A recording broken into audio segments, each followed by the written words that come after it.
as the time when it was around 8:00, I caught a glimpse and I just broke.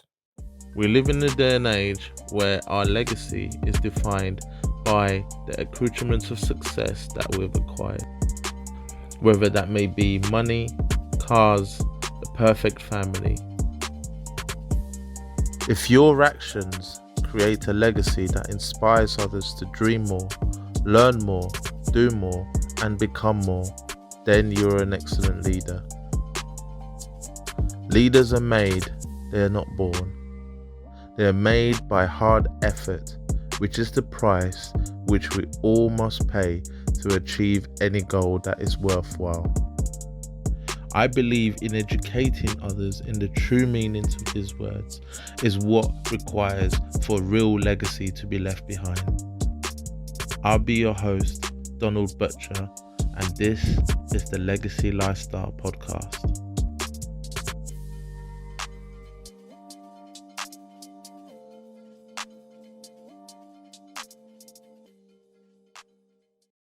Like literally, you could see everything. You could see everything. She was formed.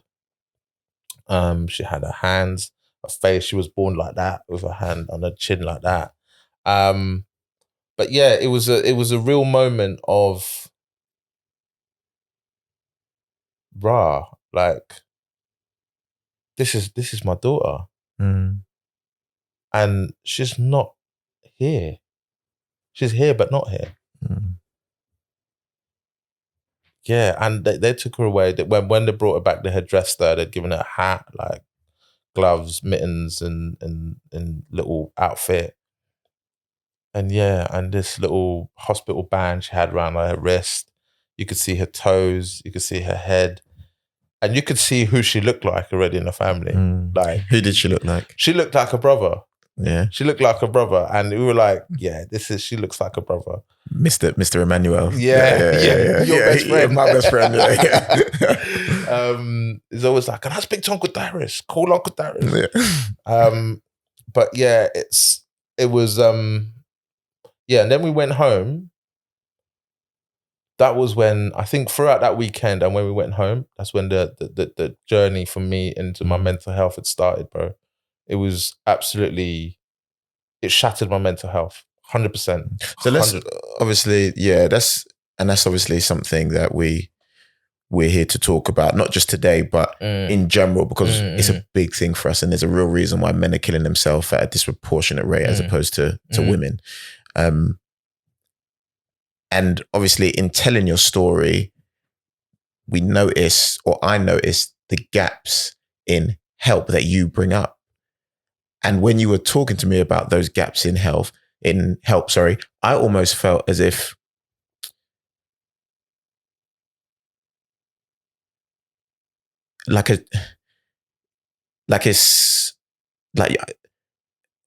how can a man even ask for that in that time? But you bringing it up is so powerful, because it made me feel strong enough in myself to be like, yeah, like I need help, like in my moment. So what was it you were expecting afterwards? But what in actual fact did you receive? Or what did you realize that you wasn't going to receive in the aftermath of it all?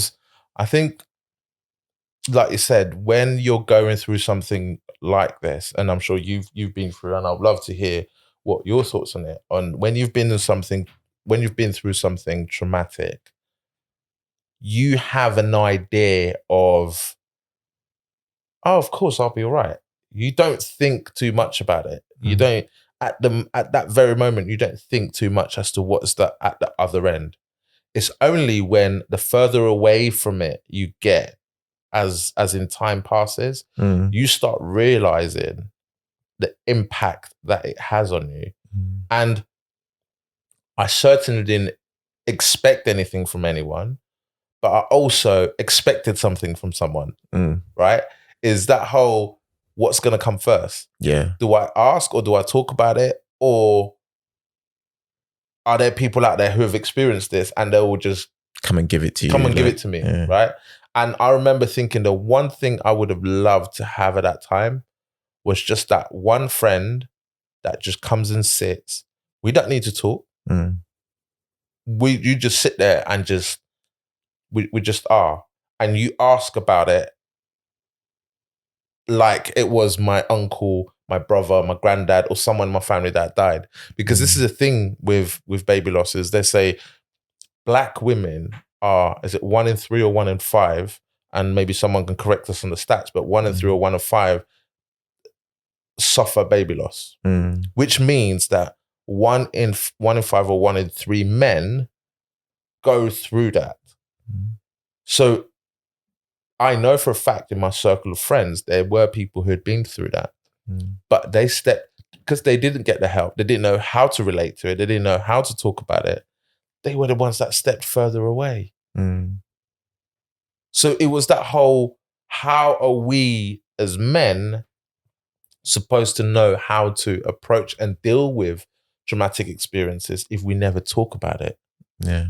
If we are never authentic about how we talk about it. I felt this certain way. And in my case, and hopefully it'll be a story for another day, but in my case, I went all the way to the point where I was suicidal. And there are men who, thankfully, I didn't go through with it, but I was pretty damn close. And there are men who actually go through with it, and we lose men. I had a friend up north, fine with a family one weekend, like perfect and all the rest of it. Seemed like the nicest guy in the world. Literally, one day to the next, someone calls and said he's taken his life. Like, he was supposed to be at work. Work calls his wife and says he's not at work. He's like, calls his phone, she's not answer. She forgot something at home. She goes back home and she finds him at home. Like, it's we haven't allowed enough space for men to talk about it, and it's down to men. Do you know what I'm saying? But what was it like for you hearing that story and relating it back to your own personal experience? Well, for me, when I heard the story, the bit that stood out to me the most was when you spoke about, as a man, not having the support, because the woman, as you say, you know, your wife had all the support in the world, because that's the first thing we do. She carried the baby. She's the one who we could visibly see would struggle with it. And, you know, mum. And going back to the ideology of what a man is meant to be, like this whole, you know, fake persona of what masculinity is, it's like, we have to be strong. And when you spoke about, you know, having to be strong and not being emotional around your wife because you wanted to show her you was there to support her, it just reminded me of everything up until maybe 2 or 3 years ago that I had suppressed and lived with, but not dealt with. So when I had my, so when I reached the peak of the experience I went through, I also broke down, and I wouldn't necessarily say I went as far in my progress to taking my own life as you did, but I can definitely say I didn't want to be here, because I just felt as though the walls were crashing down around me. I felt as though I would never, ever feel again, because I was just numb to everything, and nothing, like not my son, not, my family members, not my friends, as much as they were there for me and loved me, could, I don't know, like create that joy for me at that moment in time. And like I said, it brought all of that to me, and it really made me feel so grateful for where I am sat today, having done the work I've done, because now I'm an open book. I enjoy being vulnerable. I enjoy speaking my truth. I enjoy expressing myself, because that brings me happiness. That brings me joy. And as a byproduct of that, when we tell our stories, it gives other people permission to be vulnerable, to express themselves, to be their authentic self, and not worried about being shunned or 100%. rejected or ostracized from particular groups, because there is a group of people, you and I, and many more, because like I said, like, people message us daily. Yeah.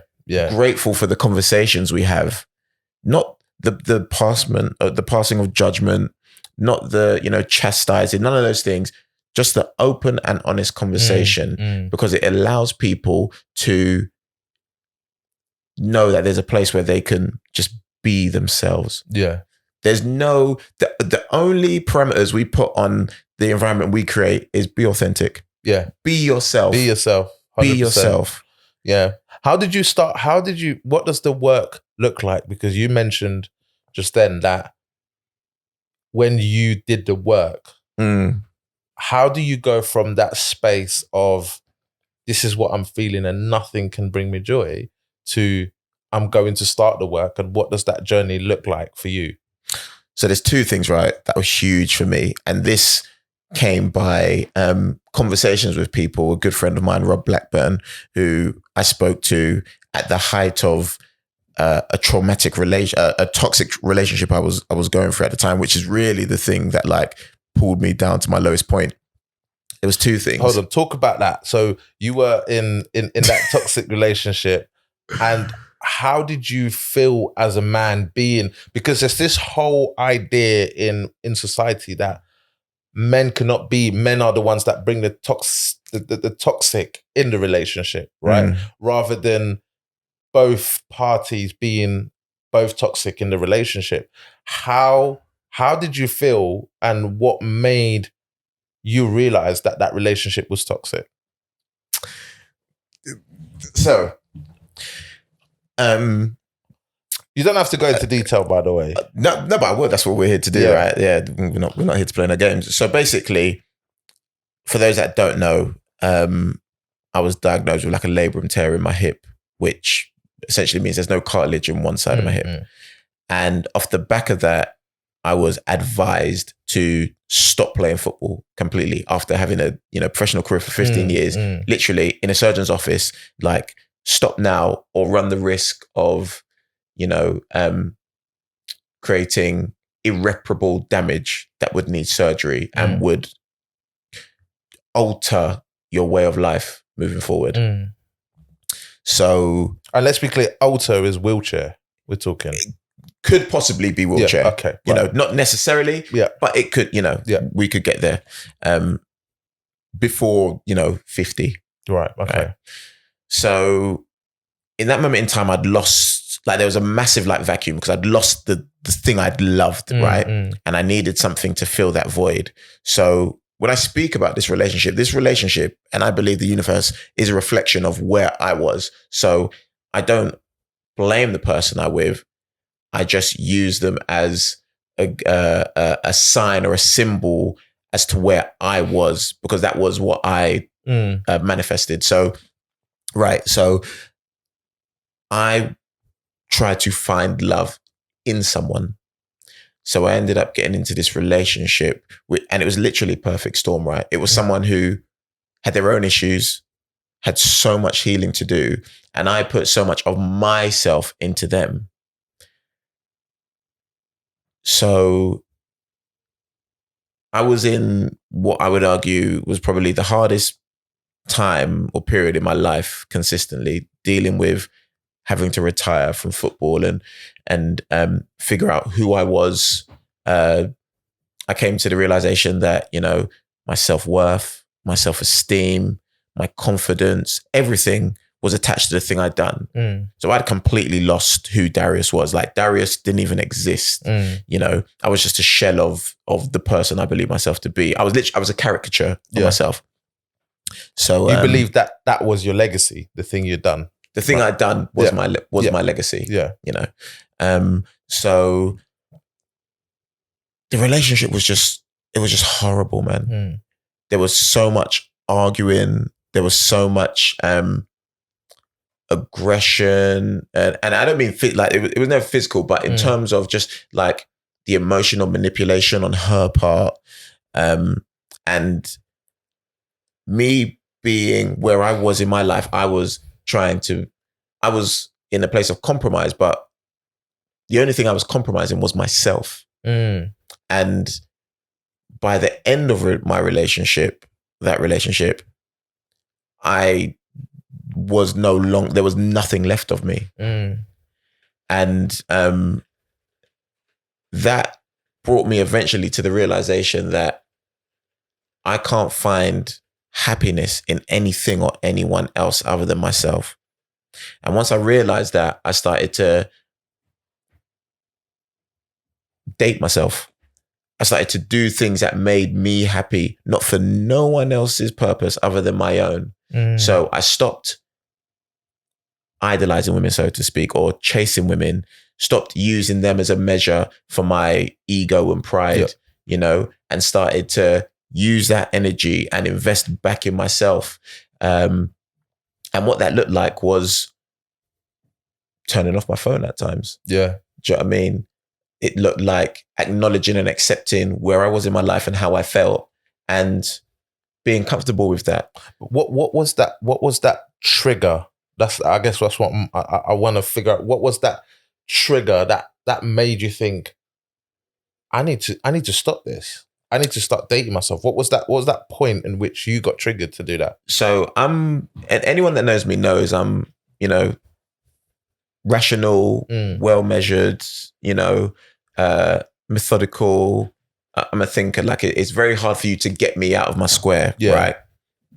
And I've never told anyone this, but the moment she dumped me, and I've never, I don't know, I can't remember the last time I've been this enraged. Like the only thing I could think of was going to her house and ripping her front door off and just strangling her, because I was like, I've done so much for you. I've given you my all, everything I had, and this is how you treat me. I never done those things to get them back. It was just like, I'm worth so much more than this. And this is how you've broken me. And in that moment there, when I realized I was willing to lose it all for one woman, I said, no. And don't get me wrong, the road was still hard. And if I'm being honest, I only got back to who I was, or at least I only became a better person or the best version of myself, I would say 3 months ago. So over a year. And the relationship was only 8 months. But it just had such a profound effect. I don't want to say detrimental. It had such a profound effect on me that it took me a long time to not only get over that, but get my feet on the ground and start moving forward. So once I realized I was out of control, I was like, no, I started going to therapy. I started being more open and honest with my friends to the point where I broke down in front of my closest friends. I remember going to my friend's house, Greaves, and it was him, my boy Watsy, and my boy Peters, and we were sat playing PlayStation or whatever. We're just chilling, and one of them, they're playing, they're engaged, and I'm just kind of sat there, and it's like, I'm not a part of it. I'm there, but I'm not. You're not there. I'm not there. Yeah. And then as I was about to leave, I just broke down into tears, and my boy Guru just put his arms around me, and he was like, "We got you." Do you know what I mean? That's you know what? I think that is the most beautiful thing about being a man is when you have other men around you putting their arms around you and saying, bro, whatever it is, we got you. I almost find that's it's almost that completeness, I find. 100%. Because I never had it, because I know my dad, we speak, but my dad was never there. I've never been fathered. And my mum had me when she was 16. So she didn't even know the first thing about being a mum, and my nan raised me essentially. So I just never built those bonds and connections. You never saw how to be a man and how to be a father, so you had no other reason to emulate it in any other way than what society was telling you.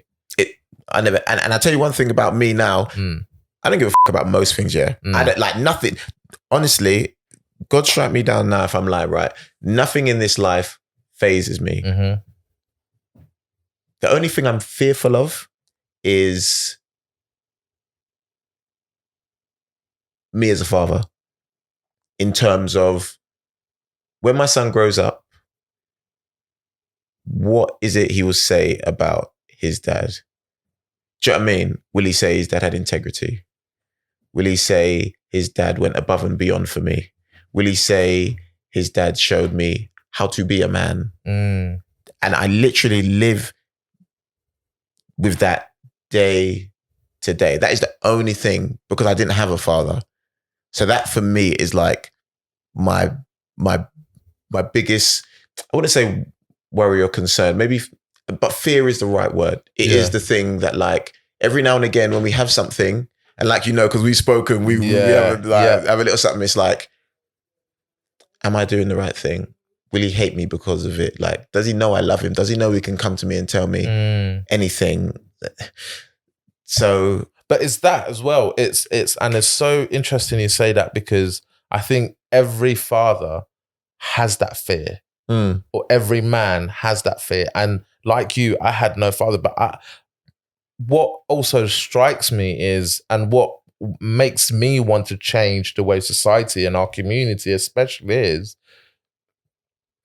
is we have to be the examples that those young men with no fathers can look up to and be like, that is the father I want to be. Or that is the father. I've seen the example, giving them no excuse to behave a certain way, giving them the parameters that they need to sit in to be better fathers, right? Or to be better men. And I think every man has that responsibility and has that purpose in them to be that. Because the minute you deviate from that, 9 times out of 10, there's someone else watching you that will do exactly what you did. 100%. And accountability, we talk about, is one of the biggest things. Accountability and integrity. So you can make mistakes. No one's saying you can't make mistakes, or at least not here, not in the conversations we have. Like, don't come to me whiter than snow, because because I won't trust you. I won't trust you. I need to know the mistakes you've made, bro. Like, because I need to know that you've been through stuff which has helped you and allowed you to grow. So you will make mistakes. Just know that as long as you hold yourself accountable, your mistakes can always be accepted. For the most part, right? 100%. For the most part, they can always be accepted, and we can help you move forward. The problem comes when people aren't willing to take responsibility for their actions and shirk blame and use other things as an excuse. Now, don't get me wrong. Listen, if someone slaps me in the face and then I go and stab them, like, I can say, they physically abused me. That doesn't mean I had to go and stab them, though. That doesn't necessarily make what they've done right. But I have autonomy of self. Like, only I have power over how I act. So how are you going to use your power of action? Do you know what I mean? And that's the key thing here, isn't it? Is how are you going to use what you have experienced to empower and allow the space for someone else to grow?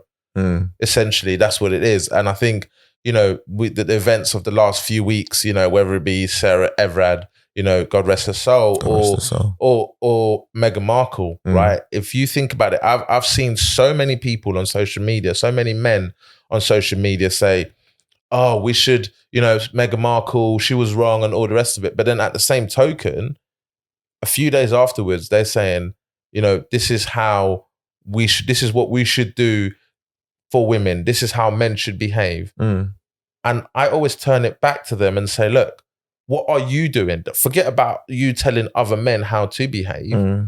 You are the trigger to how they will behave. 100%. You are that ripple that you're going to start. You can't create a wave if you're not the ripple. But you can't tell people to start creating a wave without you starting a ripple. Right? That's the mad thing, right? And it's every man, and every man at some stage has abused a woman. Every man has abused their power in some way. And most, like you said, any man that comes and tells me it hasn't, get out of here. You're lying. And the thing is, so funny you said that, because I remember when you said that a while ago when I think we was on a Insta FM when we do our deep dives, and you said it, and I was like, have I? How? To what extent? I was like, yeah, you're right. Yeah. Yeah. Whether it be, you know, physically, emotionally, mentally, whatever, like we all have abused our power to get somewhere. something in any from way, women. to get something from, and we've in any way, shape, or form, we've done it. And it's about us recognizing that we've done it and building on, okay, how do we stop? If you've been in a group with your boys, with a bunch of men, and you've said words that reflects on women in a negative way that you won't say in front of women, then you've done it. You've used that. You know, it's like what I was saying to you earlier on. If you get someone who's racist and they're racist behind closed doors, it doesn't make them less racist. It doesn't mean that they're not racist. In fact, they're probably more dangerous because they're the ones that are gonna will you in. I'm gonna have to delete some group chats. No more pictures. Wipe it. But that's exactly what it is. And these are the conversations that I want us to have with our guests when we bring our guests, and you know, the videos that we've both dropped, that talks about legacy. The real legacy is not in the materialistic things, because you are not going to get buried with those. They will get, if you leave money, guess what? Someone will take it, spend it, and it'll go to the next person. So no one is going to remember that. Yeah, let me ask you this, because I think that's a great point to probably close it on. What do you want your legacy to be? The way I made people feel. The change that my actions made on society to make people better. That's what I want my legacy to be. I don't want it to be, he left a house for me, he left a car for me, he left this. Those are nice to have. And you know what? I can leave a house and a car for my children, and next week they win the lottery. And they're going to buy a mansion and the house is, and then it's nothing. Yeah. It's nothing. Yeah. Right? Or there's a flood. I buy them the house and there's a flood. God forbid there's a flood, and then it's all gone.